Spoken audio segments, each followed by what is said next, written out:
Support the Amigos podcast on Patreon or PayPal and receive cool perks and rad swag. Visit our page at everythingamiga.com/support.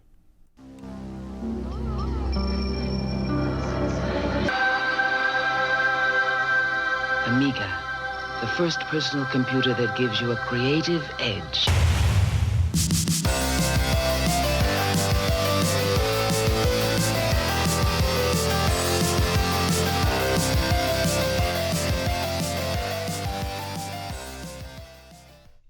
Hi everybody, welcome to the Amigos. I'm John. And I'm Aaron. And today, Aaron, we're going to talk about Lords of Valhalla. Yeah, not the way it sounds. No. What do you think when you hear that name? It's like, man, I'm gonna be in Viking attire. I'm gonna be slaughtering suckers left and right with an axe. Right? No. But before we start the show, Aaron, I want to show off my new wardrobe here. I'm wearing a shirt that was sent to me by the one and only Ricky DeRocha. And this one says, I adore my 664, or I'm sorry, just my 66. I can't even say it without saying C64 because I'm so used to saying it that way. I adore my 64.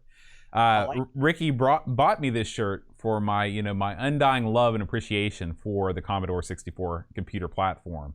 And I wear it with pride tonight. Yeah, man, it looks good. That was nice, Ricky. That's very cool. And by God, I'm going to drag you kicking and screaming into the fun-filled world of the C64. I happen to be streaming that later tonight. You need to tune into my stream, watch some C64 action. I will tune in. Aaron, did you know that there is a very important anniversary this week? There are two very important anniversaries. I did know that. I remembered this one, Boat. All right. You want to give me one of them? Well, I believe it was 35 years ago, Boat. You were born. No, I'm just kidding. That was longer than that. No, it was the 35 years ago, the birth of the Amiga 1000, Boat. Right. Amazing. The Amiga 1000 came to be, and I'm trying desperately to actually. It was a dark void back 35 years ago. Yeah. With the Amiga 1000. Whoa, there it is. So what we've got here is a picture of Andy Warhol and what's her name? Debbie Harry. I always want to call her Debbie Harrison. Harry looks to be about 85 years old in this picture. What? Listen, she was a sex pot, Boat. It was, I guess the word had different connotations in the 1980s. No, old hag is what I'd call her now. Are you... Look at her. Are you kidding me? I think you're looking at Andy, Boat. Oh, wait. You're right. I am. Hair, you idiot. Listen, Debbie Harry was hot. She was the lead singer of Blondie. Blondie was... in the early 80s, the very early 80s, they were a big deal. Mm-hmm. Love Blondie. Love Debbie Harry. She went on to do a bunch of crap that I liked, including a stunning appearance in the film adaptation of Tales from the Dark Side, Bud. Great movie. And Andy Warhol was out of his mind, but he was okay. Now, when you were growing up, I mean, I know Andy Warhol was still around, but did you go, I mean, were kids wearing like Andy Warhol shirts and stuff? Was he a big deal with the Utes in the 80s? The Utes, that it's funny because you remember how you see for a while there in the 80s, you saw in the early 90s, you'd see Utes with the soup can shirts or some kind of rip off of his old gimmick, I don't remember anybody wearing that crap back when he was alive. Right. I mean, people knew who he was because he was so weird. And I knew him from directing being involved in those weird horror movies and stuff. Just a weird dude. But I didn't know an artist. He was an odd guy, but you could tell who he was. He was involved in music. I believe he used to run around and screw up the Velvet Underground. Those guys. You're a Velvet Underground guy, aren't you? I actually can't stand them, but he was involved. Nico and all those people. That's he did the Banana album and all that nonsense. Yeah. I've got friends that love that. But the Velvet Underground are like the 60s version of Nirvana, just like so incredibly overrated it makes you want to vomit. But anyway, send your email to Boat O Car. the Amiga, the Amiga's 35th anniversary was not really marked with too much celebration because unfortunately all celebrations have been canceled because of COVID-19. I know that there were several events that were going on in the Netherlands, I think, where there was going to be a big Amiga festival, and unfortunately it was canceled. So what are you gonna do? Celebrate the Amiga in your own way at home alone. Play some Amiga. That's the way you do it. Or listen to Goose talk about Amiga. Yeah. And so, anyway, that is the first anniversary. And of course, Aaron, the second anniversary is the 5-year anniversary of Amigos. Whoa. Yeah. It seems like 10. Can you believe it's just 5? It seems much, much longer than that, Bode. We have been doing this show for 5 years. That's longer than we were in high school. Well, speak for yourself, Bode. I had a rough time. What do you want from me? Yeah, so I try and think back to the before times, before we were doing the show, and even though I'd lived in Hurricane for 5 years before we did the show, no, I guess about 3 years, 4 years before, 3 years before we started, all of my memories from living in this house are wrapped up in the show. So if we ever stop doing the show, I'm just going to have to move. You know, I know you're being hilarious, but and it's we do this show now, a couple hours on a Friday. It's a bang bang operation, Bode. Mm-hmm. But over most of that time, it was not a bang bang operation. There were multiple bangs. This was a machine gun of shows. It's some botched operations as well. And so, it's funny how slowly, quietly, the show slowly took over my life in a weird way. I mean, not to overplay it, but I mean, I think about it a lot. I think about, it's not just our show. I think about other people's shows. I watch shows and listen to shows differently now than I did. Because I used to listen to a lot of podcasts. Now I listen to a lot of podcasts, and I'm like thinking about what's going on, Mm-hmm. like when stuff's happening. Oh, that's happening to us, blah. I think about for a while we played 3,000 games a week, and so I was thinking to myself, my God, I haven't played Game X this week. I got to get this thing cooking. Mm-hmm. That was on my mind. Taking notes. It's woven into the tapestry of my life, but it's a good thing because I find it fulfilling, and it's nice to accomplish at least one thing a week. And on a rare occasion, I find it artistically pleasing. Boat. So overall, I'm down with it. It's been a pretty good 5 years for the most part. Yeah, I agree with you. Belligerent assery, of course. But I think the great thing about having a podcast is there's always something to think about whenever you've got nothing else to think about. That's true.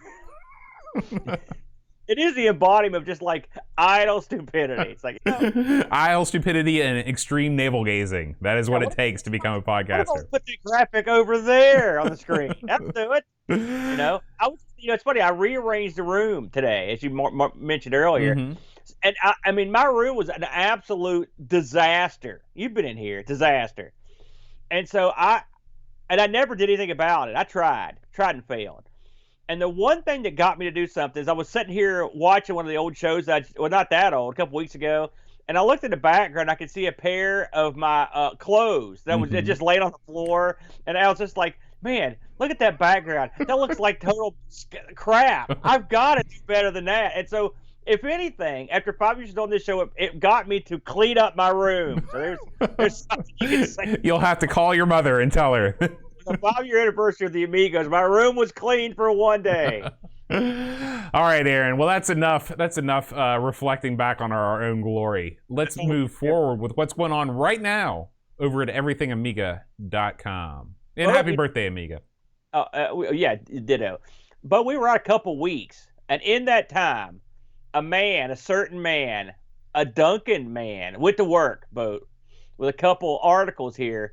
And let's get into them. I want to talk about this, Boat, because I was watching him put this together. And I know we didn't cover this. This was the Dunk's article on upgrading his tank mouse with these laser gimmicks. Yeah. Boat. Have you looked at this thing? No, I haven't seen this one. So you go out and you buy yourself this kit, Mm-hmm. right? I believe he says this sucker was 29 euros, Boat. Not bad. Translated into American wad, that's about what, $40? Yeah. Something like that. Yeah. What do you get for your bucks? Well, you get a little board, some gimmicks to put in the bottom of this thing where the ball used to go, the little deal. Mm-hmm. And he goes step by step and put it together. And then at the back end of this, and I will say, Dunk is a charitable man. He goes into all the stuff he had to do on the other side of putting this thing in, because as you know, as I know, when you buy stuff from like Mystery Internet Joe number 4, it ain't just gonna work. Mm-hmm. It ain't gonna be well documented. You're on your own, pal. And of course, his thing sat in there cockeyed. he had to sand some crap down to get the buttons to work right. So, as we've discussed in length on the show, your mileage may vary on the laser board thing. All that said, once Duncan did his little dance, got everything working, he says the mouse works great. So if you're looking for and I've got a bunch of these tank mice, Boat. I think you've got. I've got one too. Yeah, right behind me. They're old. It's not their fault. Yeah. These mice they're ready for retirement. They've been around for 35 years. Time to let them go. So if you could get a gimmick to put in there. Now, I've got the old wireless dealio, and it works great, But if you want to use an authentic Amiga mouse, feel like a big man, this is your avenue to go down that road, Boat. So good article from the Dunk. And while he was at it, he wasn't done, Boat. He had to go and put up another article, part 4 of his Checkmate A1500 Plus build. Now, this time around, he goes into mounting the card on the front of this thing. Of course, you've got these CF cards. Now, here's a little tidbit I was going to mention. Mounting these CF cards, because there's so much of a hassle to get these things in and out. Right. Because they're really tough. As you know, Bo, because I lent you mine, I got this gimmick that lets you put a SD card into a CF card reader. It does the job. So there may be an angle where you can mount a much easier to mount SD card on one of these things. But I'll give him credit. Of course, listen, Dunk is not the sketchy tech. He's a proper tech. So he actually printed stuff up and screwed things in and made stuff look nice. It looks good. I think that of all the Checkmate builds that I've seen, and as we'll see in the news section, there are quite a few of them. I really like Dunk has really gone all out, and a big part of it, I think, is getting the slimline slot loading CD player, because in all the Checkmate imagery, you always see that CD sticking out of the slot right there, and it looks so cool. And I'm so glad that he has taken it upon himself, instead of just mounting a normal tray loading drive in there, to put the slot loading drive in. If it was me, Boat, I would not have used the slimline, and the reason is, they're hard to mount, and it's a hassle. When you could, but aesthetically, you're right. It looks better. But I would probably have just went with the big one. And that's why, that's the difference between you and Dunk. Dunk cares about the way that things look when he's done. What are you saying, Boat? I'm saying, take a look at this case, man. It's beautiful. I know, he did a good job. But I mean, I've not had, the slimlines fail a lot more than the big ones. I've replaced many of those in the old laptops back in the day. So I don't trust them, I guess is what I'm saying. Part of it's because they're slim and they're not as good. But I mean, I guess I don't know how much he paid for this thing. He may mention in the article how much he paid for it. But I don't know. Surely they can't be going for that much, right? I mean, well, I shouldn't say that, should I? Worst part, I'm sure that this thing was not more than $20. A standalone SATA, CD drive like that. The worst case scenario, if it fails, you pull it out, you put a new one in. But he already had the he probably could have. It probably would have been less steps to put in the big one. Oh yeah, he had the big one in there, and he's like, "This looks like crap," because it looks like crap. Well, I mean, it looks okay. Again, you can look at something and say, "Oh yeah, this looks fine." Well, but anybody with any sense of design would look at that and say, "That looks like a monstrosity." Hold on a second. I'm not an idiot. I admit it doesn't look that good. I'm looking at the picture right now. Right. I looked at it earlier, and I thought to myself, But yeah, and the problem is that the front of that case is sort of what they call it concave, So this sucker sticks out like you're an idiot. Got it in that, and also the fact that it doesn't match colors either. You're right. You're right. I'm not gonna lie. You're right. I hate to admit it. You're right the whole time. I just want to fight with you. So it looks better now, and hopefully he'll have good luck. But listen, I think he's hit the pay window. I'll hold the phone here at the bottom. P.S. I might not be done. Oh. So there you go. So he's thinking about adding a network port. So we shall see. But yeah. He also put a switch on the back. The switch. This was an interesting choice. I should ask Dunk about this. He put a switch on the back of this thing to switch between 3 and 3.1. I thought that was. I don't understand that, but. Yeah. I mean, I'd like to know why he did that. Maybe someone in the chat can explain it to me. Is Dunk in here? Yeah, he's in here. Hey, Dunk. How come you need to change between 3 and 3.1?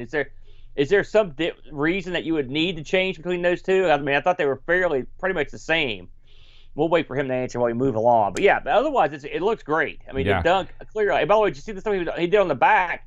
He rigged up his own switch. Mhm. He also put a headphone jack back there, gimmick. So yeah, it looks great. It looks real good. But. Yeah.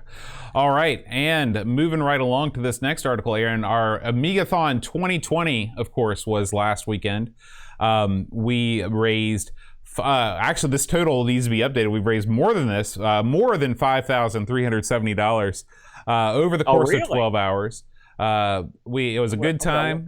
I had a blast. It was by far the best Amigathon I've ever had. And you're right. $5,405. $5,405. So holy moly, thank you. Yeah, and I wanted to put up all of the images that we got for our D-Paint competition. You know, this was a lot. We had tons and tons and tons of entries. We had more entries than Amiga Ireland did, which blows my mind.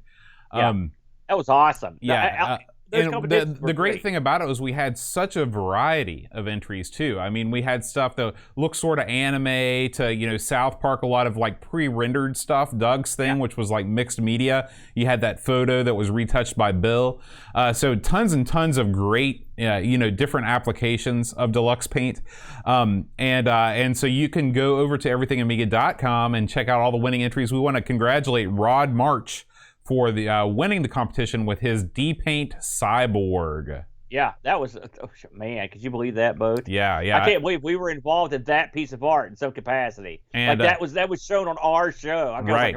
And of course, the winner in my heart is Pixels of Dawn's entry, Men of Quality, in which he's lovingly illustrated you and I sitting up against the brick wall. I like the fact that I'm having a colossal belly laugh, and I'm sure at your expense. That's what I like about it.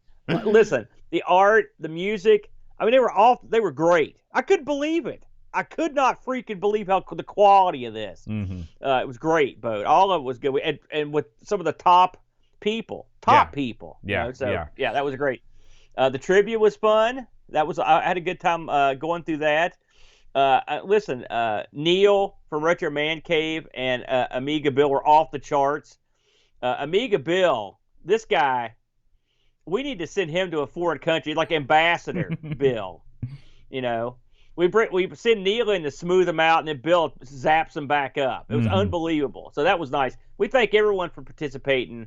Just man, it's just saying it was an unparalleled success for us because nothing blew up, no modems to be bought.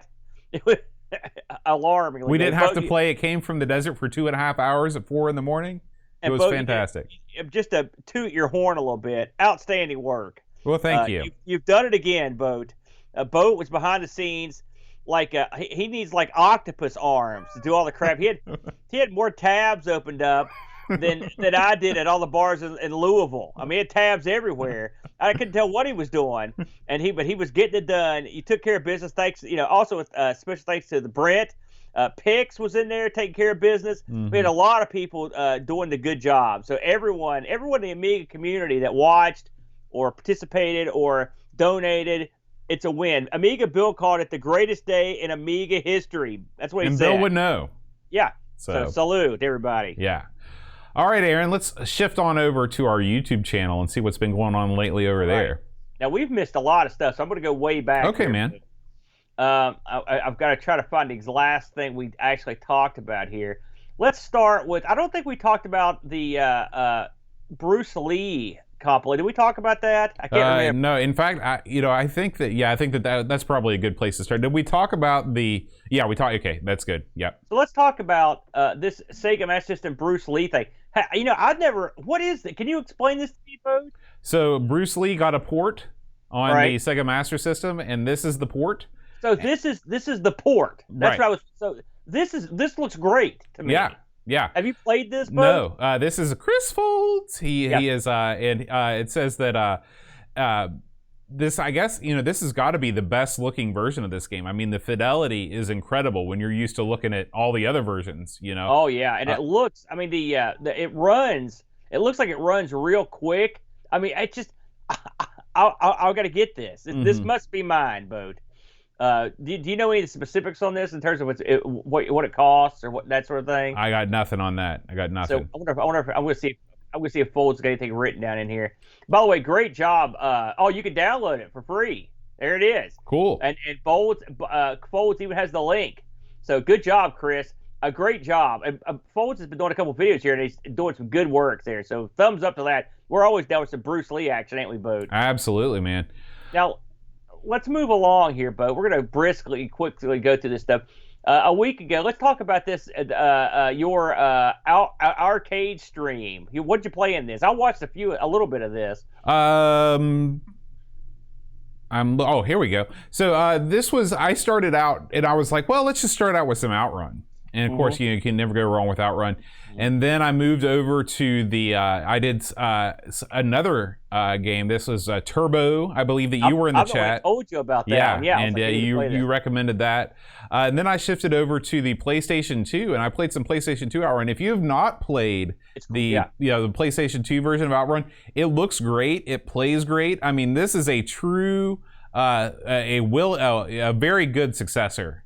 I've got this on the Xbox, the OG Xbox, and it's quite good. Mm-hmm. They did a real good job. Yeah, and of course, playing this through the newest PlayStation 2 emulator, it really cleans up. It's anti-aliased out the wazoo. These games really shine. Playing under emulation. Yeah. Did you play this under CoinOps? Yeah, this was under your CoinOps build. Yeah, CoinOps. God bless them. We'll get into them. Actually, we'll get into them right now, I guess. So if you want to watch them, it's funny, Bo, because I played some arcade races myself a while back, and I didn't play any of these, so good choices there. In fact, better than mine. Next on the docket, I can't believe we haven't talked about this. I put to bed, Boat, one of my long-standing projects, the Atomic Coco. Yes, Boat. You've been talking about this for quite a while. Hey, it's nowhere near as bad as my C64. That's true. From a couple years that was ago. not your fault, though. Yeah. So what happens if you gut a Coco 2? And put an atomic pie in there, wire it up like you're an idiot, and then turn it on. Well, you get this, the Atomic Coco. It's a project I've been doing where I took an atomic pie, which is sort of a variant of the Coco help me out here, but Raspberry Pi, and but it runs Windows, and so it was not difficult with the Coco keys to USB to make this happen. So then I thought, well, I'm going to use the CoinOps Next. And I'm going to actually make a front end for this exclusive for the Coco, and that's what I did. Which that was much harder. That part, Boat. And as I've got a little additional information on this, Boat, I've actually formally introduced this on the CoinOps forums for approval. Wow. Yeah, and the head, one of the King Dongs over there, is actually did Mr. BP actually talk to you? No, I haven't talked to BP. I've talked to BP before. I mean, listen, BP is a good guy, but he has a set of rules, by God, and that's just the way it is. Right. And you don't cross the boss. But they're looking at this. I'm hoping to get some sort of high sign so I can upload this, and then I'm done with it, Boat. I may add some Dragon support, but then I'm done. So anyway, if you're into the Atomic Pi or into the Coco or the keys to USB, this was like 3 or 4 of my videos had one huge baby, and this was it. A couple weeks ago, let's see, was this last week? No, gosh, where are we? Yeah, this is last week. 2 weeks ago, me and Brent had an ARG Presents where we did microprose games, Boat. Yeah. I gotta say, I hate giving the Brent credit on something. He did it again. This Floyd of the Jungle. Have you ever played this game? No, I did not listen to this episode, so it's very rare when I miss an ARG, so fill me in. This Floyd of the Jungle is a must-play. Okay. It's a must-play, Bode. It looks fun. He played the C64 version. It's what would happen if you had a competitive race on like a Frogger course. I mean, it's very bizarre, but it was a lot of fun. And then I played BloodNet, the cyberpunk vampire game that I wanted to get out of my comfort zone a little bit, but I was way out of it. Man, that looks like is that K-Bar there? That's it looks like Bowie to me. Well, it's common knowledge that all vampires resemble Bowie. One thing I liked about this boat, just at the beginning of it, you're in a bar and this chick approaches you from work to do a job, and she's wearing a cape. And I thought to myself, like, how obvious can you be? But your guy does the job. He goes to her house. She's still in her cape, and her dad walks up also in a cape. Newsflash, they're both vampires. You know, I've scrolled through this thing, and there doesn't seem to be a whole lot of on-screen action in this game. Well, there's a lot right now. That's a dialogue scene, so you can't see it, but yeah, that's what's going on there. So if you're into microprose, we did a little history piece. You know how we do it, Bo. We had a good time on that, and then Brent I have to say, Brent's thumbnail was pretty amusing on that one. Let's talk about Pixels. Of course, this is tardy the party, but Pixels made a great Amigathon intro video, which you played as the Amigathon opened. Great video, done in it's only he could do it. I loved it. So that's something if you want to check that out. If you missed it when we did the show, it's up there. Why don't you tell us about your Turf Master? Because this is over. This tournament's over, isn't it, Bo? Yeah, so, well, no, it's still going on. If you would like to take part in the Neo Turf Masters 2020 Summer Open, the race for the cure, even though it's really got nothing to do with the cure, that's just what they call it. Robert Smith. You're racing towards Robert Smith. It's a mad dash. I'll get my club out. You can take part every week. You play a different course. Right now we are on the United States course. If you go on Facebook and just search for Neo Turf Masters Summer Open, it's mostly run through Facebook. We'd love to have you. It's always a good time. There are several members of our Discord. Pixels Plays, Jost80 is actually the man among men when it comes to Neo Turf Masters, and Mr. Cola. All of them involved in it. They're all better than me. I get super frustrated playing Neo Turf Masters, so what I told myself this year is I'm just going to give each course one run through and record my scores and move on. But I always have a good time. It's always fun to compare your scores against other people, and of course, Neo Turf Masters is one of the best, if not the best, golf game of all time. I should get in on this boat because I've always considered myself a pretty good hand at this game. I'd like to see you get up there and see how you stack up. I'm sure you do well. The problem is I also consider myself a pretty good hand at California games back in the day. And literally, I was so bad at it, I couldn't get off the part where it said enter your name. All right. I did a stream. Gosh, this was last week. It was the Amiga game testing 2, just like Wrestling 2 boat, $1 million knee lift. I ran through a bunch of games on the stream, and I just uploaded it here. So if you want to see me test the Amiga, by the way, the Amiga has taken its spot here in front of me. I'm literally, but I'm caressing it right now. The Amiga right here. It's a beauty. It's a beauty. By the way, these went up for sale and they're gone already. So that was something that happened while we were gone. They came and they went like that. And also, Edu has offered up the RAM expansion for us that already have these, which I have purchased. And so when that comes in, theoretically, both air quotes, I should be able to play FPGA versions of the C64 and the next boat and the Spectrum as well. So that'll be nice. It'll be nice to have a proper Spectrum.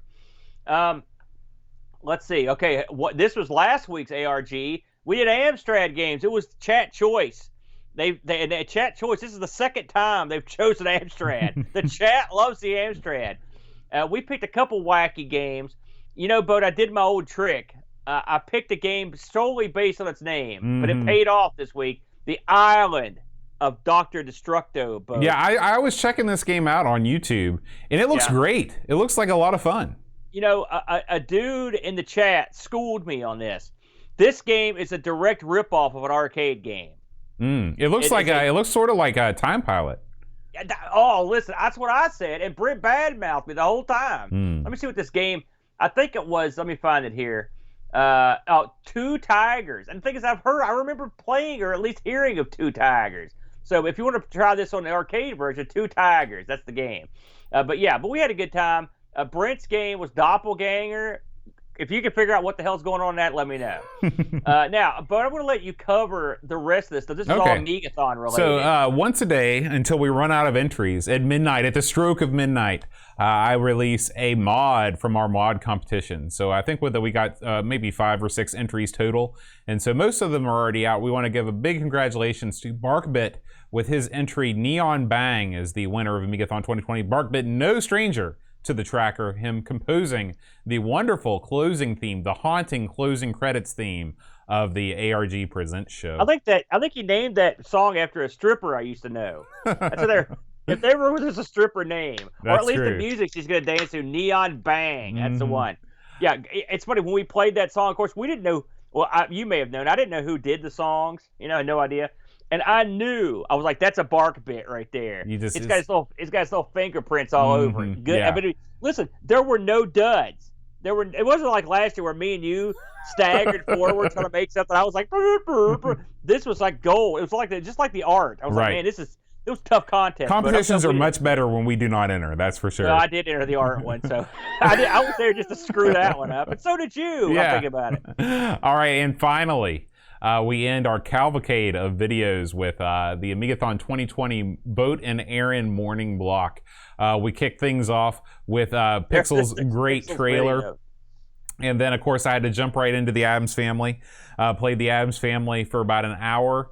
And then it was on to Golden Axe, Revenge of Death Adder. No, this is just Golden Axe 1. Yeah. But anyway, you can relive all the magic. If you want to watch the Twitch, the full replays are available on twitch.tv/Amigos Retro Gaming if you want the chat in there. Otherwise, feel free to consume it on YouTube. But all of the Amiga action, all the Amigathon action will be posted to YouTube within the next few weeks. You know what I liked about this boat? And you can't, listen, you could say, like, watch me play an hour of Addams Family, but that undersells it. Because what you're actually watching is Boat try to run a Amigathon while playing, while his computer smoke's pouring out of it. Like, he's trying to do 20 things at once. And I'm just sitting there, like, going, like, what's that, Boat? And I'm asking him questions, and I'm just further angering him. It was great. That's why you watch that morning block. Once you got past the morning block, it was all smooth sailing. Yeah, that's very true. That's very true. That was the most stressful part. Yeah. But anyway, Aaron, we weren't the only news that was going on in the Amiga community last week. I know you're shocked to hear that, but there was some more stuff going on, and we're going to cover it right now in a little section we like to call Amiga News. Oh, God. All right, so we're going to kick things off. Actually, I need to kick things off with the right window output capture here. No. See, this is what I'm talking about. Load up Addams Family, now run the show. Yeah, it's all falling apart since I think I switched windows from what I normally do. So we're going to have to, let's see, just kind of think on our feet real quick. We want a browser source window capture. And let's do that. And one of the, it's because I switched back over, Aaron, from Brave to Chrome because now I'm going to ask you why. Well, it's because there is no cross session bookmark support in Brave as of yet. And doing work from home and from the office like I do, I need to keep all my bookmarks in sync and all my history and all that stuff. So I'm trying to keep. I've got Brave. The reason I asked this is a little sidebar, and I got it for the obvious reasons that as it was plugged. Mm-hmm. But I mean, I don't necessarily think it's all that. It's okay, right? Right. But I mean, the problem is all these browsers are like memory hogs. Mm-hmm. They run like 1,000 themselves. So I'm actually, I was an Opera guy for a long time. Mm-hmm. I'm thinking about. I've heard a lot of good things about the new Firefox, and I've actually heard a lot of good things about Microsoft's browser. Now, Microsoft, I just watched a video on how they screwed Netscape back in the day, right? And that was a straight up screw. Oh yeah, absolutely. We all know that. And so I've got I hold a grudge along with you. No. Yeah. Oh yeah. I'm not some kind of vengeful freak. I'm just saying I hold a grudge. But I'm willing to give their crappy browser. And by the way, that recent update that just happened a couple weeks ago, they forced that browser on you. It was like Bond in the barn with Pussy Galore. It was that browser was all up on you. You're like, no. Well, it's funny because my dad actually called me. Whenever I've hopefully trained him at this point that whenever anything weird goes on with the computer, just call me. Yeah. And he's like, I don't know what to do. Windows just updated, and now Microsoft is trying to make me install this new browser. And I was like, I know, Dad. You just got to do it. That's just their way. It resets all your stuff to where it asks you, do you want to open this picture with this? Right. No. I've been using this for 2 years, you idiot. Yep. What are you doing? That's right. This is why you force the people to update. No good. Mm-hmm. But I'm the rant over. Carry on. All right.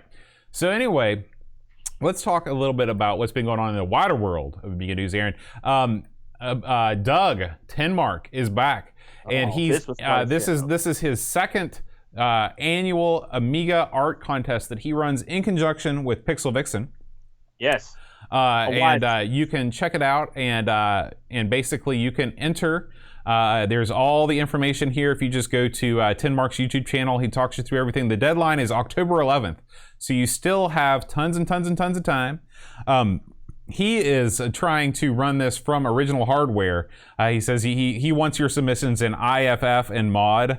I saw what happened in Amiga Ireland when they tried that, and it was a disaster, which is why we did not do that. But I don't think Doug is planning on streaming this live. Maybe that has something to do with it. But at any rate, hey, look at that picture on the screen. That's what he turned. Yeah. And I want to mention that if you entered a picture for the Amigathon art competition, Doug says you are more than welcome to re-enter it into the Amiga Art Contest 2020, sponsored by 10 Minute Amiga Retrocast. Well, I'm set then. You are. Just send that thing right in. Let's talk about the big news here. Now, is it just me, or did Doug shave most of his hair off? He looks good. Has he always looked like that? He's always had short hair. Do you think he ever had long flowing locks? No, but look, that seems right. He really cut it off there, didn't he? Is that just me? I think it's just you, man. Okay. It looks the same to me. Normally, I don't pay attention to Doug's head, but this time, for whatever reason, I looked at it. I've got to say, I do like he's improved his camera as of late, and of course, we're not listening to the sound, but his studio is steadily increasing in magnificence, minus the closet full of clothes visible in the background there. But listen. He's got his crap hung up. I'll give him that.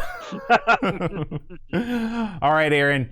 You alluded to this a little bit earlier, but I thought you might want to expound upon it a little bit more. Why don't you talk a little bit more about this Unamiga new header that's been released here? Listen, the previous header took a header, if you know what I mean. Is that good or bad? No. When you take a header, it means you like fall down. Oh.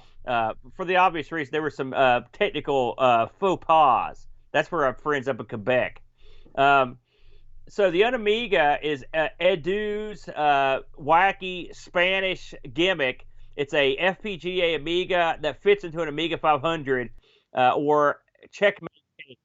One of the slight problems with the previous, which is the one I've got here in front of me, is it didn't fit into a 500 checkmate case. You had to cajole it in there, Bo. You had to sort of gimmick it out to get it in there. I made it work, with some sketchy tech. Right. Doug had a heck of a time getting this thing in the checkmate case.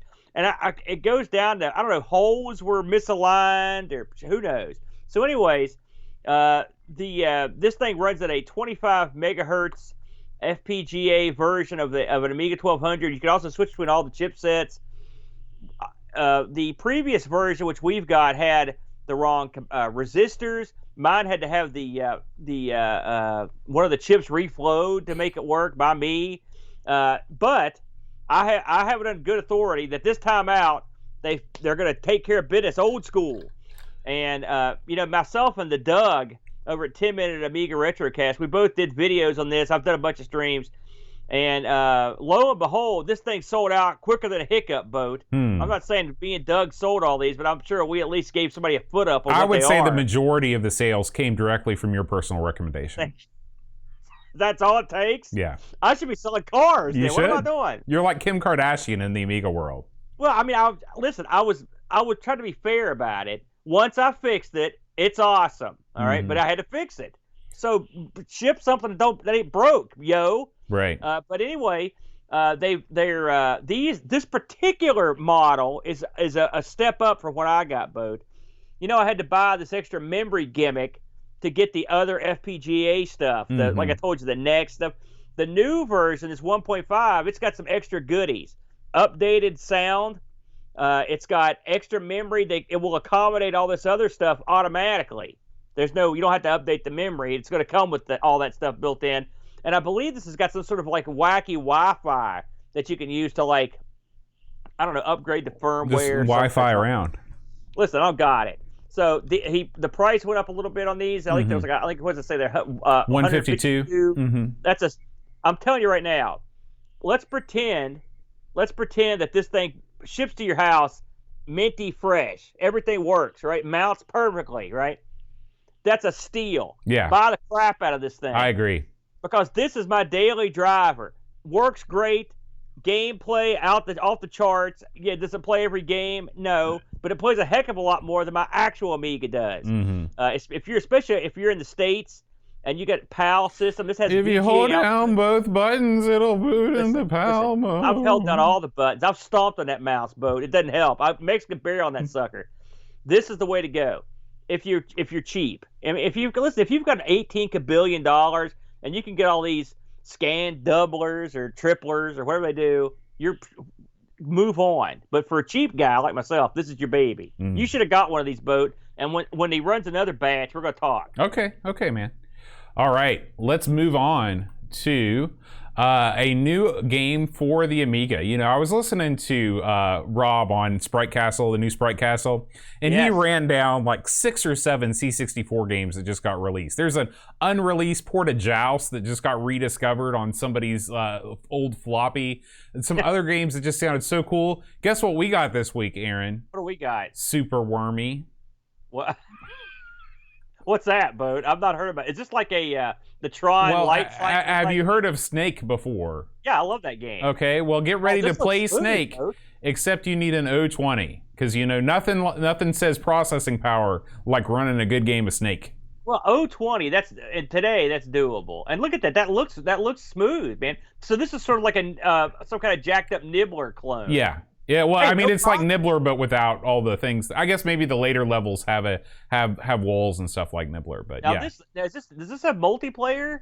Because I'm looking at the screenshot up there, and it looks like there's 2 worms. Or No, this that's the one. That's the walls Oh, okay, you're I seeing gotcha. there. Listen, we did me and the Brent did a ARG a couple weeks ago on games that take place underground, and one of the games we covered was the Nibbler. I never played Nibbler in the arcade, but man, that's a fun game, and this looks good. I know you're mocking it because that's your bit. Right this now, looks pretty good to me. right now, according to, and we get this, of course, from our buddy Neil over at Indie Retro News, it is only working in WinUAE. So save yourself some heartache if you only run real hardware. But according to the docs, like you said, it only seems to work on an 020 and likes 2 meg of chip RAM. So this only works on the emulator. Right. That's problem solved. You can make those as fast as you want. That's can't true. You complain can do about whatever you want with the emulator. So Good yeah, job. I Super like that. Wormy. Check it out or That looks good. don't.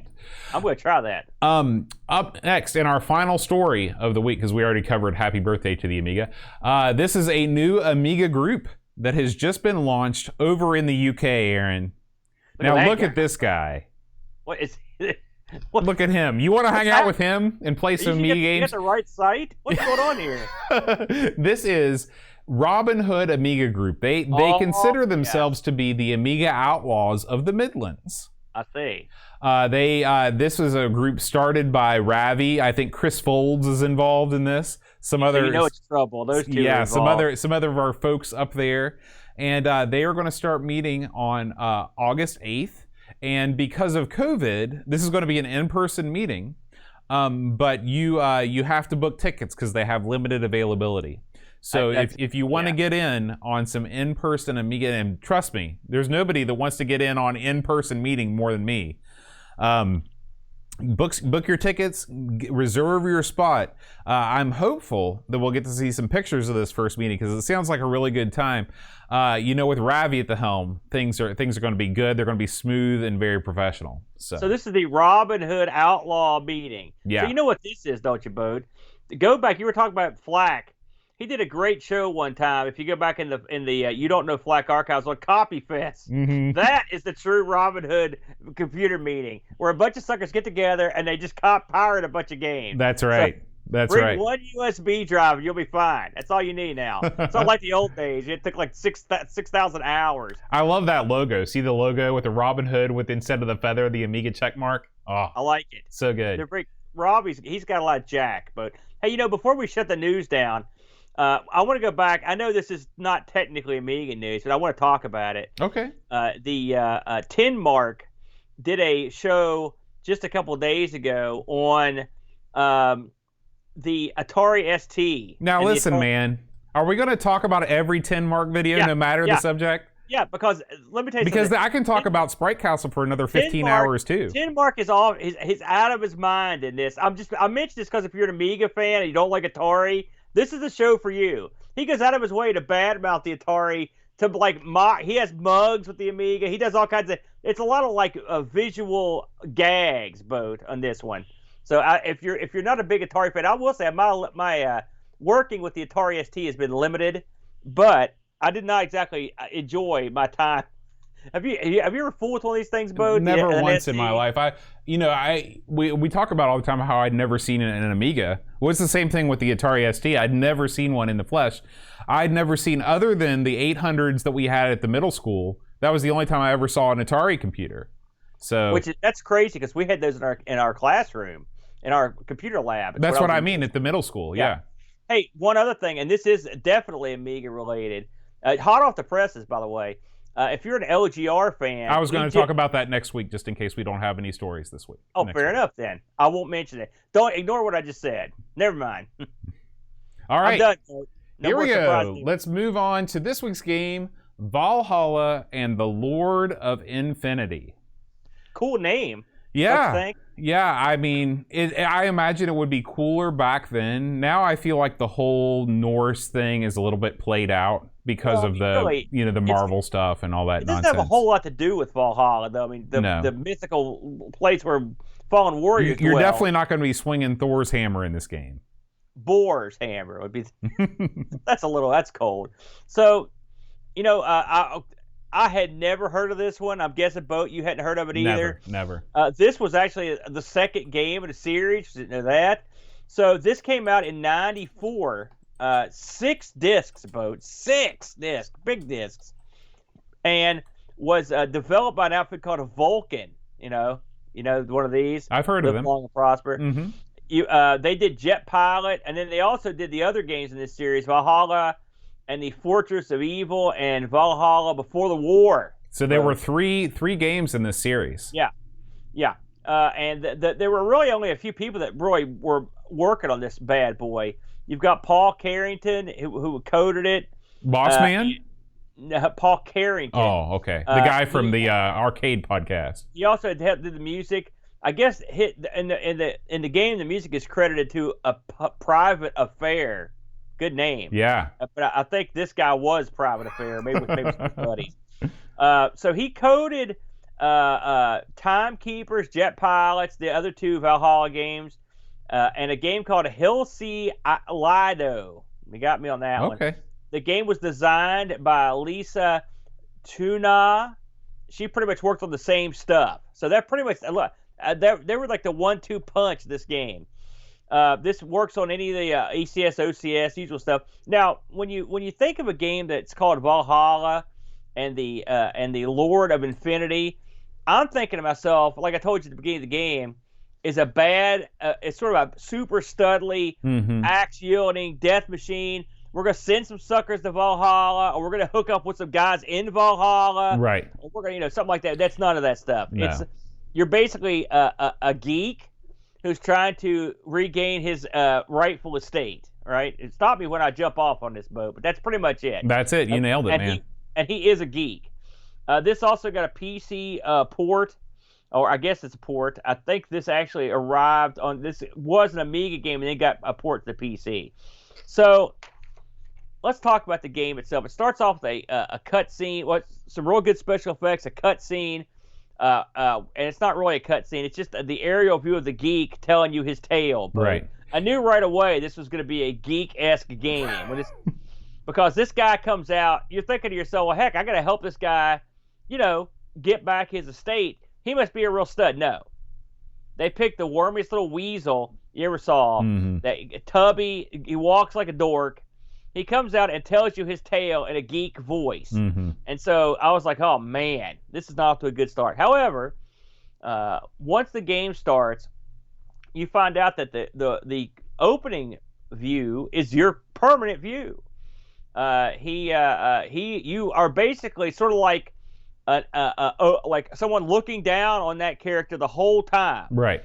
Well, it's a top-down game in the way that there are many top-down games. The difference is that your character that you're controlling talks to you, and he talks to you as if you are up in the ceiling. So he is constantly looking up and saying things. Every time you do something, he's like he'll tell you, like, I don't know what that is, or this is that, or okay, I'll do that, or what do I do now? What happens? He looks at you. you've played a lot more of these type of games than I have, Bo. I've never seen a game that was had that quite a connection with the character, and it actually works in a lot of ways. So this game is I think I would be going a little overboard if I called this a role-playing game or even a point-and-click game. Well, it's not. I'm glad that you're not, because it's definitely neither of those things. It's a puzzle, a sort of puzzly adventure game. Does that sound about right, Bud? How would you? I don't know why you're puzzling over the genre. I mean, this is a straight up puzzle game. There are most. Tell me the elements of adventuring in this game. Tetris does. Well, the elements are Tetris doesn't give you a big backstory about this guy's estate and stuff. Plus, you find you find all kinds of books and parchments. Yeah, that give you it's definitely I would call it story driven. Okay, bam. Listen, that's why you're here. So you guide this guy around, and the interface on this is pretty interesting. You hit the button on your joystick, and it brings up two little sets of squares. Mm-hmm. At the top, it brings you got your top squares and your bottom squares. That's right. It's just like, and then there's Paul Lind in the middle. Mm-hmm. But you've got your top squares that have all your inventory, right? And then you've got the bottom squares that have all your action. Let me stop for a second and ask you a pertinent question. Yeah. How many times was Charles Nelson Riley center square? I'll be honest with you, I like Charles Nelson Riley. But I didn't like the Hollywood Squares, so I never ever watched. Yeah, I was just curious because I feel like he was probably there more than once. Oh, I would say so. But Paul Lind was the perennial guy. He was great. Anyway, so when you hit the button, you've got your inventory is always at the top. When you hit the button, it cranks up the lower 5 squares. Okay. And this is your interface to do everything in the game. Right. So it's important to note that this interface is entirely joystick driven. Yeah. Everything you do in the game, this is definitely a lean back experience. You got your controller, you got your joystick in your hand, and you're set to go. And I can't wait to hear your views on this. But so the interface, you click it, you've got an eyeball. That means you look at something. Mm-hmm. You've got the hand. That's like laying something down. That means you're putting something somewhere. You got a hand that's kind of like poking. That means you're kind of interacting with something. Mm-hmm.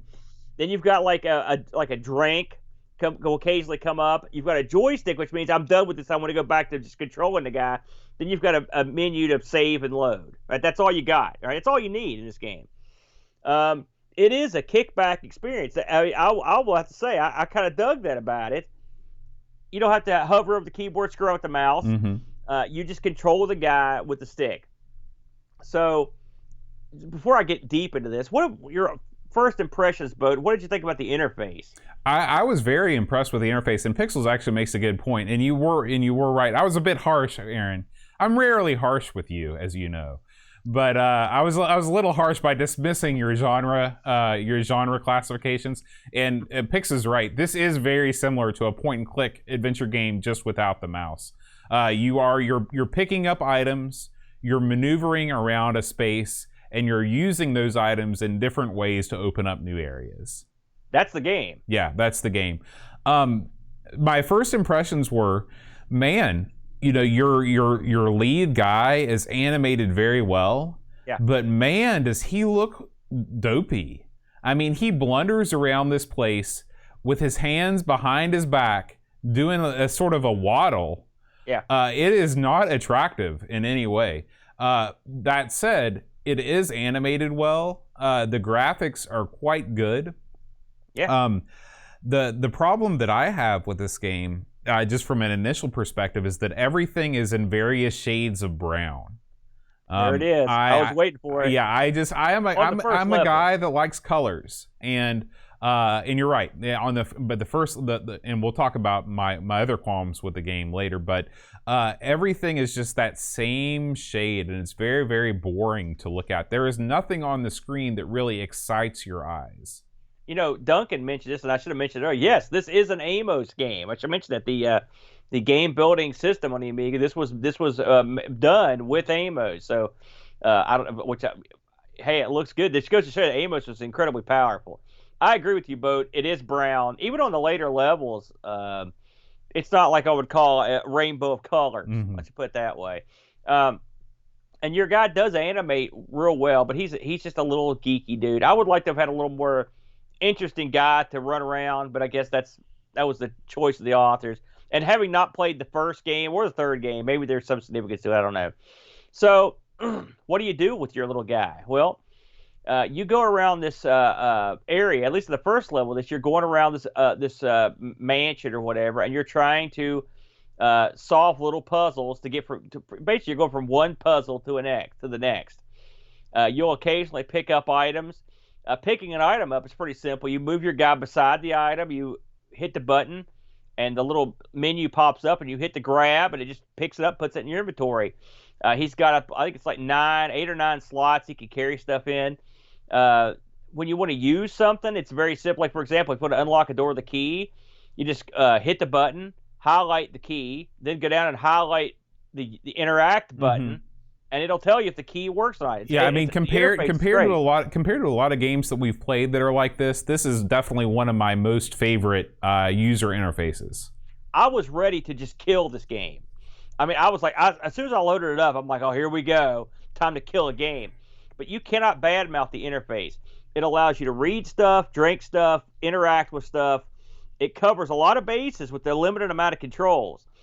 We've covered a lot of games that I thought had pretty good interfaces, but I have to say I really like this the way they have it set up. So kudos to them. I don't know if I've played a game that was quite like this, that was joystick driven. So you mope your little guy around solving these puzzles. Well, this is my first gripe with the game, Bode.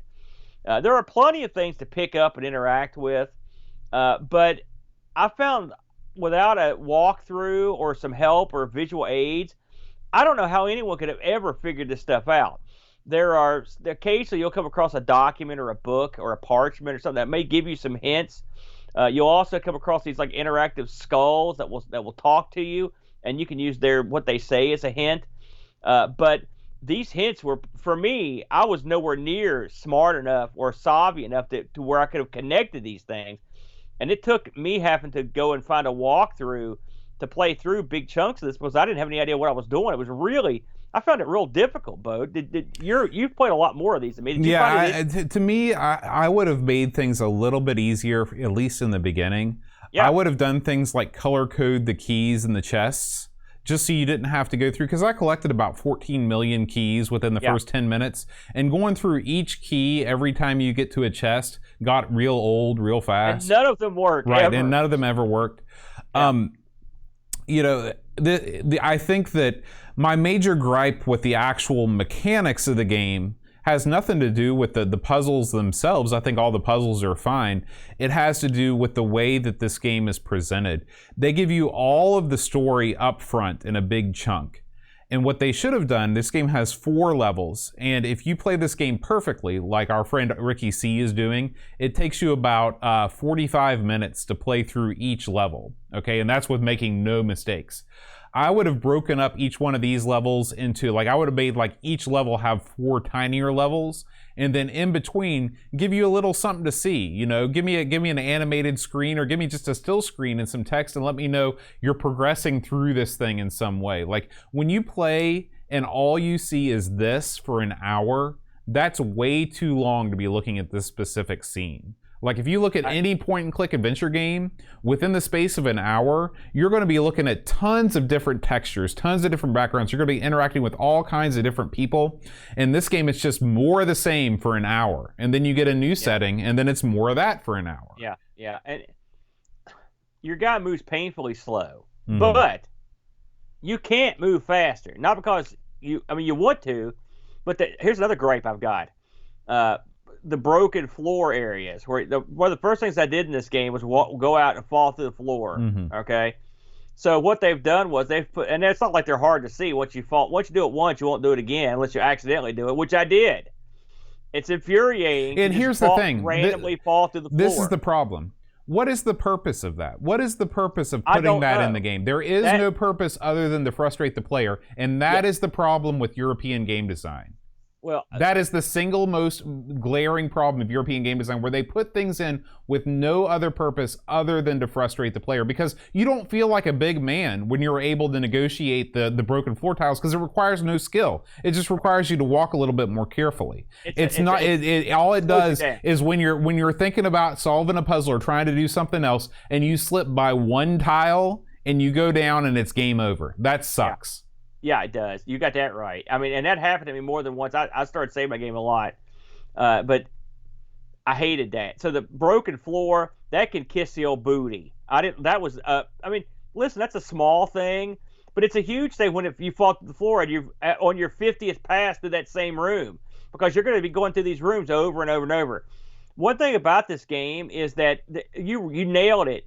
Boda, it's amazing how keyed up we are together on this, because you're right. These levels are much, much too long. And they're confusing. There's so many different puzzles. I saw a map drawn in ASCII of this first level. Yeah. And I mean, it looks like the seventh circle of hell. It's so confusing. There are so many, and I just have no idea. I mean, obviously, the answer is that they expect you to take out a piece of graph paper and map it out. Yeah. And, whenever we talk about this, then, we say, well, that would have been great when I was a kid and this was my only game. But at the time of the life that we are beyond the graph paper stage. Yeah. Well, I mean, listen, I sat and played this game.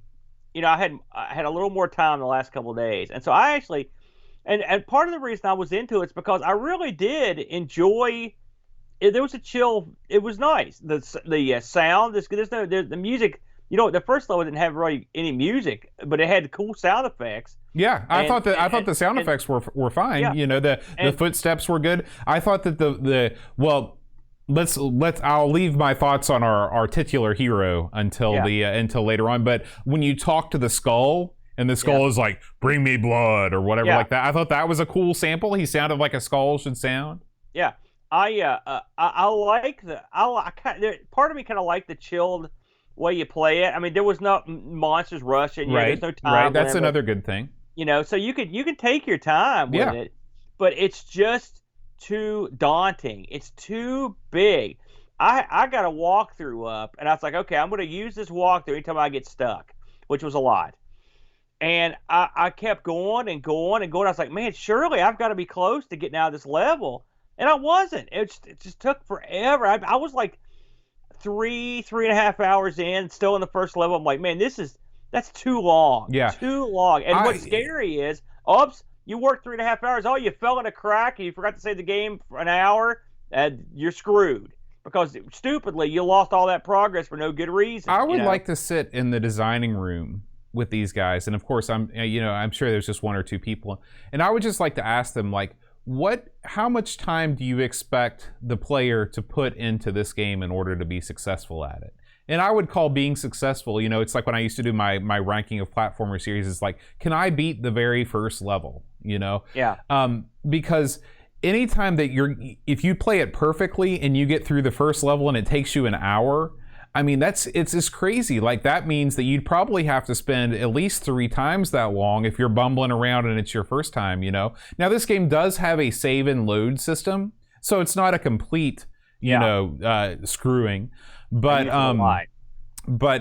it's still, I would have liked to have seen, you've got to break up the action with other things, at least if you're going to keep my interest. And if they would have broken these up into smaller pieces, and I'm not asking for a fireworks show when you beat it, but maybe take that wall of text that you gave me at the beginning and just split it up into 4 sections, and it eases you into the story, and it makes you more invested in the story, because it's like you're moving the story along when you complete these things.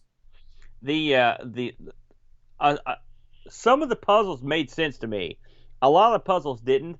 But one thing I wanted to mention to you, and listen, I obviously don't have the game, so I'll watch the intro, okay? At the very first room, you walk down and pick this item up. And then if you watch the walkthrough, he pokes the tiles, and then there's something under the tiles. It's like a well, map. that tile is marked. If you look at it, those tiles are marked that you can see uncover. I couldn't tell the difference. I was like, what? You had to show me what exactly it's supposed to look like. But I mean, in the first room, how are you going to? Well, it's also the first item that you find is a total red herring. Like if you read the walkthrough, it's like, pick up the book, now put it back down. Ha ha, it's useless. And again, you know, why frustrate the player from the get-go at the very beginning? Like, you're trying to introduce the player to the mechanics of the game. You're trying to make the player feel good that they just plunked down 30 pounds for this game or whatever it cost. Yeah. This is a game. I'll try to put myself in the position of someone who had bought this in '94 to play in their Amiga. Oh my gosh, in '94, it's so late in the game too. Well, but I mean, hey, listen, there's nothing wrong with this game visually or audibly. No. So if I put the money down and I'm playing this, I can see where people could really get into it if this is your type of game. All right. I mean, we've established that this is not my type of game, but I could have gotten into this with the limited interface because I like it's so easy. If it had been a little easier, listen. I know people don't like it when some stuff holds your hand early. Hold my hand. I need help because I'm not good at this stuff. Full on Hootie, man. That's right. Hold my hand. But it didn't. It did not do that. So, what did you think? I know you're dying to talk about the guy. So let's hear your. This is another Amiga mascot for you to chastise and maul. So go ahead and go to work. Well, you know, it's funny. They're talking about in the chat that a lot of times in adventure games, your guy's sort of dopey. And I think Pix mentioned Simon the Sorcerer, Guybrush Threepwood. None of these guys are super mega stars. And I think that that's true. But I think if like we talked about at the beginning, if you're going to call your game Valhalla and the Lord of Infinity, that sets a certain expectation. That's what got me. If they would have called this, you know, Dopey McGee in his stupid voice, then okay, you got something there. Plumpy Biggins and his quest for real estate. How about that? Plumpy Biggins. That's a good one. But my problem isn't so much the character design itself. It's the stupid way he walks with his hands behind his back. The way that his shoulders like shimmy when he walks. Like the animation itself is good if you're trying to animate some sort of like strange alien creature. He almost looks like a velociraptor. If you look at someone walk from above, okay, let's say I'm a tubby gentleman, all right. So if I walked and you were straight above me, it would probably look sort of like that. I don't know. Kind of romping and I mean, it's like possible. That's exactly how I move, just like that. You know, I've played a ton of games with the top-down perspective, and I was never struck by how dumb it looked until I played this game. You know what it reminds me of? If you've ever played Shadow of the Beast 2, I think it's 2. There's a scene where the bad guy has turned into this. It basically it's a giant hand. It's descending on this woman in this cabin, and she looks up and she screams. I remember that. The actual look when this guy looks up, it looks just like that. Mm-hmm. You know, I don't have a problem with that. You know, right. Right Now let's talk about a dopey game. There's no doubt about that. The main problem that I have is with this guy's voice. This was you know, they made a huge deal out of this game. In a huge print on the box, the first ever speech adventure. Yeah. Okay, so voice samples are going to be a big part of this. Yeah. You know, I lived about a year in England. I've talked to lots of British people. I would say that I'm unfamiliar with the British accent. But what they've done is they've taken this guy and they've mangled his voice in such a way that even when he says normal things, it still is difficult to understand. Yes. And you combine that with the fact that they didn't include any sort of closed captioning. There's no option to turn the speech off and replace it with text or anything like that. And again, it's fine. I mean, I'm sure that I'm sure in their minds they were like, people are going to be so excited that they can hear the game talk to them that they're not going to want to turn it off. But the problem is that sometimes he says things that are important, like when he picks something up and he tells you what this thing is. If you don't get it, then you're not going to get it. I mean, you can put it down, you can pick it back up again, you can touch yourself, but he's just going to say the same thing again. In your inventory, there's no way that you can look at the names of the items. Now, it's possible that in the instruction book, maybe they have a glossary and they have drawings of these items and you can reference them there. And if they do, then that's great. But in a game that's all about inventory management and finding the right solution to a puzzle, not being able to see what's in your inventory just by looking at it is a big flaw in this game.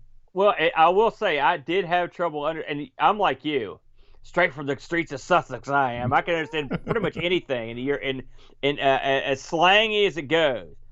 But it's not the slang. It's just the fact that they've pitch changed his voice to make him sound like he's not quite lemming. He's more like a medium range miming. He's a medium range. He's got his voice is goofy. I would have preferred a voice you could hear. I agree with you. Some sort of text under the items. Because all you've got to go on is to look at them and have him say the same thing again. And you're like, what? Right. To be honest, I mean, they could have made the voice as dopey as they wanted. And I realized that they're, again, you know, you're buying this game because it's got this novel concept. It's a speech adventure game. So you want to make the speech, you want to make it a little different. That's fine.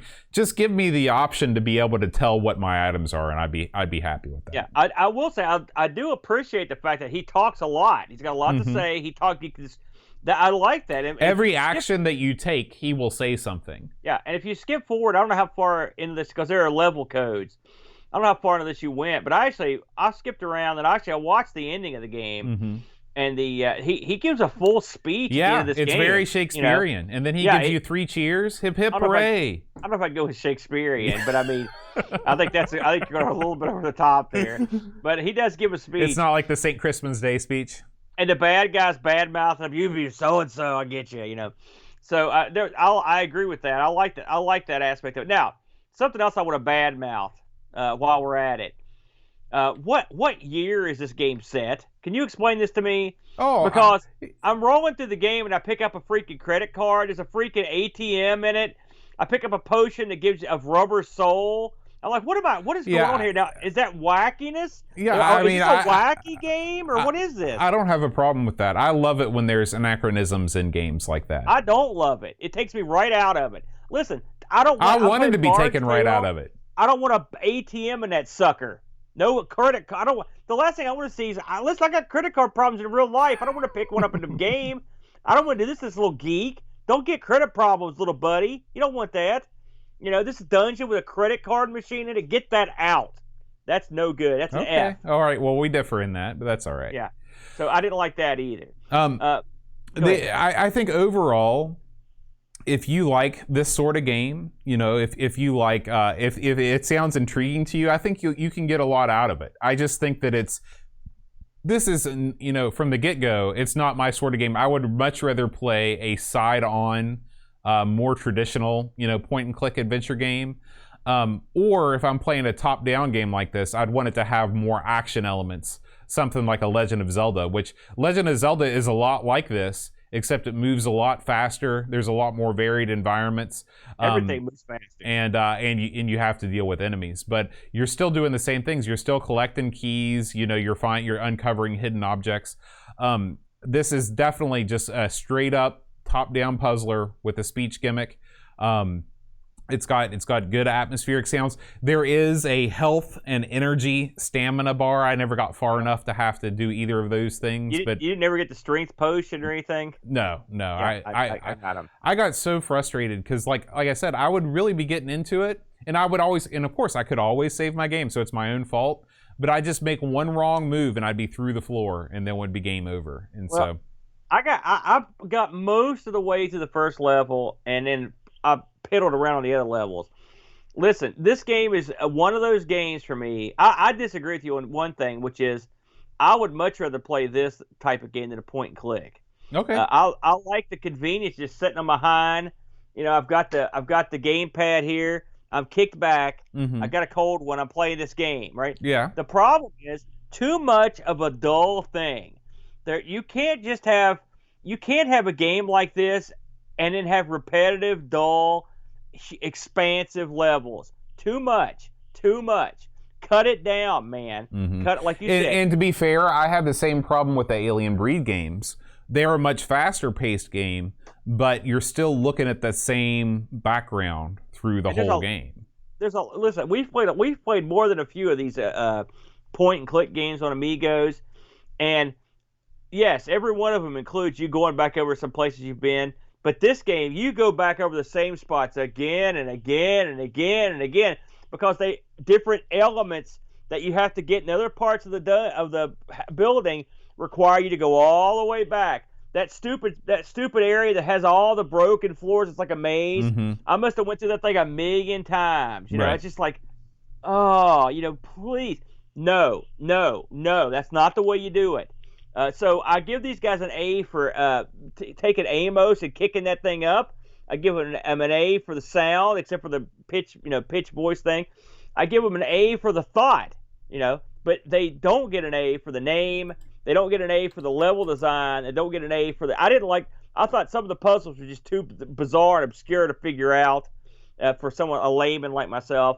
So it's funny. This game is great in some areas and just horrible in other areas. So I guess I'd give this sort of a middle of the road score vote if I was that sort of guy. Okay. Yeah, I would call this. I would say that this is a perfectly adequate, perhaps even a little above average. Of this type of game. If you took all of these types of games and you lined them all up, and you gave it a score from 1 to 10, this would definitely land in 6 or 7 for me. I would wonder if the sequel to this it made any improvements in the same line of what we're talking about. Yeah, it might. You never know. It might come up, and we might. So, I looked at the reviews on this Boatster, as I do. Lemon gives this a 6.48. That's not a high score on Lemon. I know that's a very. I think that might be the lowest rated game that we've ever played. You've said that so many times. What? It's not. It's not. You're your own gimmick. You realize that, right? You're a parody of yourself, Boat. So the magazines were all over the map on this one, Boat, as you would expect. Amiga Action, 94%. They really liked it. Mm-hmm. Amiga Computing, they mounted the top rope. They dropped the big elbow, 58%. But Amiga Format dropped the elbow off the cage, 23%. Oh my gosh! So people hated this game. Amiga Magazine, 9 out of 10. And this, it's funny though, Aaron. This sort of shoots my previous theory in the foot that in '94, when things were pretty much doomed for the Amiga, that all the Amiga magazines just sort of turned tail and started giving every game good reviews. I mean, this is proof positive that was not the case. Get this. This game, I've never seen a game like this. So listen to this again. So we do a Lemon 6.48, Amiga Action 94, Amiga Computing 58, Amiga Format 23, Amiga Magazine 9 out of 10, Amiga Power 19%, CU Amiga 90%, the one 81%. These scores are it's great or it's crap. Right. There's no in between. I would, believe it or not, I'm going to go in between because why can't we do that? I looked up on the. Oh, by the way, what do you got for Discord, Bo? We did. We had quite a few Discord reviews this week. Really? Okay, great. First one comes from Pixels at Dawn. Actually, I want to scroll up. Okay. First one comes from Pixels at Dawn, and he says, a rather charming adventure game with a few irritating flaws. The key to this game is the looks and, of course, the sound design. The amount of voice acting in this was a bit of a revelation on an OCS machine back in the day, and it gives the little prince a lot of character. And the way he looks up at the screen to address you is engaging as well. What this game desperately needs is a faster moving character and a background track to keep you entertained while you plod around the game world. There are also multiple occasions where you can soft lock yourself if you don't take the right item into the right area, so you have to be really careful where you save. Yeah, that happened to me. That said, it's a compelling adventure game that I plan to come back to in the future and finish. 7 out of 10. Rushi says, a unique and interesting puzzle adventure with a surprisingly advanced spoken dialogue system. I really appreciate what this game did on a technical level, though oversights like the lack of subtitles created an accessibility issue for me, and the item manipulation system was about the most cumbersome thing I've dealt with since Grim Fandango. Surprised I hadn't heard about this game before, and I'm seriously considering buying the PC version from the author's website. Chris Folds writes, it takes a special kind of game to make you wish you were playing Zool. This game is that special, as you control a slow, plodding doofus through complicated levels with a giant brown HUD that lets you see a microcosm of the action, generating a slow and frustrating experience that I fail to see any joy or charm in. 4 out of 10. Now, where are my pointless collectibles? Paul, aka Hermski, writes, a firm 7 out of 10. Not much time to play it this time around, but have fond memories of it from back in the day. The quirky characteristics of the prince was the main reason this game caught my eye. Looking up at you to communicate using novelty speech was hilarious and original. Overall, a charming game. Frodo NL writes, graphically not bad, although the way the prince walks looks somewhat weird. This could be quite a fun game were it not for the fact that one is made to walk the same maze between death traps multiple times, and the voice of the young prince is starting to irritate me big time after a few times of, okay, now what? And I'm scared. Yeah, what a geek. Jason Warnes writes, meh, 6 out of 10. And that's going to do it for our Discord reviews, Aaron. You know, I want to, and Picard, he made it so, Boat. This is the first of the trilogy. I thought it was the second. So this is the first of the trilogy. So hopefully they learned something somewhere down the line on this, Boatster. Mm-hmm. But you know, it's funny. A lot of the listeners pointed out some of the same things that we talked about. That it's just, I mean, it's not rocket science. When you play this for a while, the little annoyances become something that are hard to overcome. There's a lot of potential here, though. And again, this, to be made nameless, they did a good job. I'm real impressed with this game. Technically, it's just that it's not as fun as it could have been. I did look this up on the eBay, Boatster. This game's readily available somewhere in the $35 bill range. That's US dollar. Okay, not bad. Yeah. Oh, and one more thing. Someone mentioned this. The HUD is ridiculous. Yeah. Go back to that Dreamcatcher article. They've got 2/3 of the screen like cordoned off. Mm-hmm. We need that real estate. We need to put that on the screen. Yeah, absolutely. I'm surprised that I didn't complain about that earlier, but there you go. I mean, I've just become so used to it. It looks nice. I know. It's like Stockholm syndrome. Yeah. After a while, you love the hood. We're gonna paint our windshields in our cars to where there's just this one spot in the middle. That's all we need. Yeah. All right. Well, Aaron, as we wind down the show, I do want to remind everybody that our California Games High Score Challenge is still going on right now. It is not too late for all of the people that support the show, either on Patreon or on Twitch. Jump in to the Discord and get yourself some hot California Games action right now. When does that end, Boat? That ends next week. Okay, I'm going to submit a score this week, and it's going. Please be kind. That's all I can say. I can't skateboard. I can't do jack squat. It does require you to read the docs. I know that's your Achilles heel. But right now we've got Hasifa is leading the charge still in first place, with Paul, aka Hermski, in second place. So we'll see if he can maintain the title, or maybe someone else will come up from behind and assume the championship. So anyway, Aaron, it's time to thank some people that make this show go. I want to start with our Twitch subscribers. Twitch folks, if you have an Amazon Prime subscription, you can subscribe to the show for free. Do note that you must return at least once a month and resubscribe, or else it will, it will go away. I want to thank Old B Sturgeon, Still Adolescing, Muggy7, Wing Chun Wolf, Amiga Bill, Macintosh Librarian, Go Sub, Chris Folds, Mitsuyama, Buck Owens, Christian Russell, Retro Jerry, Dub Project, Frodo NL, Darkwing 602, Lamatza, The Slow Norris, Macross the Black 2018. Got some great names here. Ant Jarvis, Rushi MSX, Duncan Styles, and Creepy Dead Boy. Thank you guys so much. That list is a lot longer than it's been in the past. That was thank you guys. Yeah. Of course, I also want to thank Pixels at Dawn for being such a good mod and heading up the Amigos Game Selection Committee. We want to thank Paul, aka Hermski, for choosing Lord of Valhalla. Hermski's been on a roll. If you're not familiar with how the Game Selection Committee works, basically, you suggest a game to the committee, and then if it's in a specific category, everybody votes on it. And Hermski's just been knocking it out of the park, because he's next week's game he also chose for the committee. So I'm gonna get some pointers from Hermski, because I've suggested many a game. They're just stomping these games. Listen, man, we're never just as garbage. We're never gonna play awesome. I've got to be the only host of a show that never plays any of the games he wants to play. I'm just randomly playing stuff.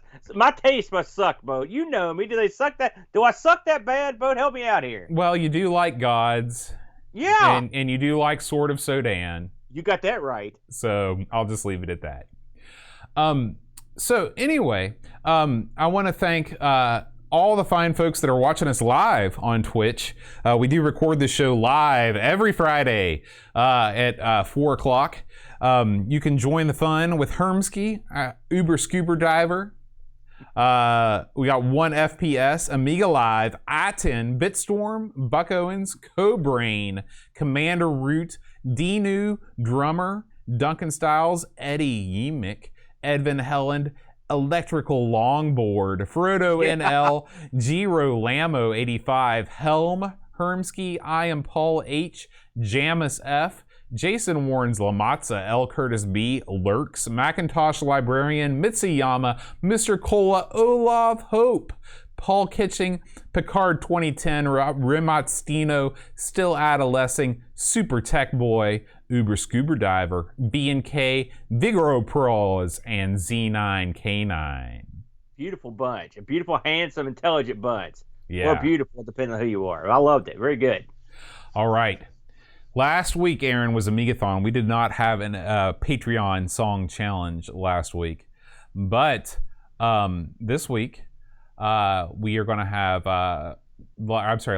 2 weeks ago, it was a very spontaneous rendition of this song. And I'm very surprised. I apologize if you wrote in with the correct answer and I did not count it, or I didn't get you in here. I'm sorry. You can harangue me later on. Do you remember the name of the song, Aaron?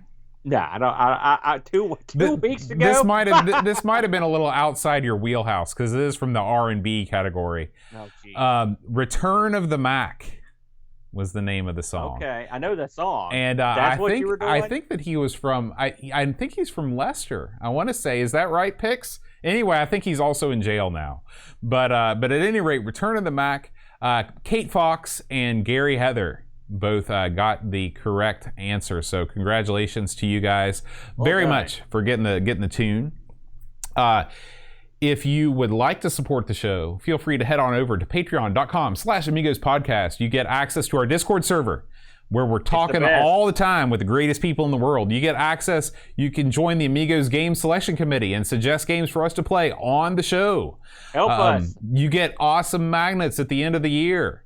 Of course, the ultimate honor is that you get to be featured on the Patreon song. So that's right.